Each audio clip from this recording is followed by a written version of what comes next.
আওয়ামী লীগকে চিরতরে নিষিদ্ধ, জুলাই সনদ বাস্তবায়ন ও আহতদের উন্নত চিকিৎসার দাবিতে শাহবাগ ব্লকেট করেছেন জুলাই গণ অভ্যুত্থানের আহতরা।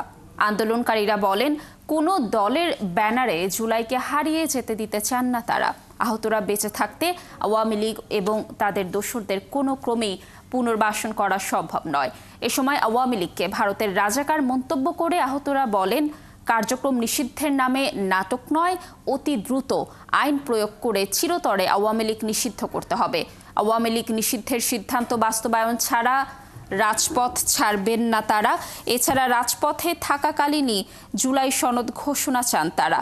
দাবি বাস্তবায়ন না হওয়া পর্যন্ত রাজপথে থাকার হুঁশিয়ারি দেন বিক্ষোভকারীরা। কিন্তু এখন আজকের সকাল থেকে শুধু আমাদের জুলাই যোদ্ধাদের শুধু ঐক্যবদ্ধ জুলাই যোদ্ধারা হচ্ছে আমরা এই আন্দোলন চালিয়ে যাচ্ছি এবং যতক্ষণ পর্যন্ত আমাদের দাবিগুলো না মানবে ততক্ষণ পর্যন্ত আমরা ইনশাল্লাহ এই দাবি অবশ্যই চালাই যাব সেটা যত দিন লাগুক আমাদের।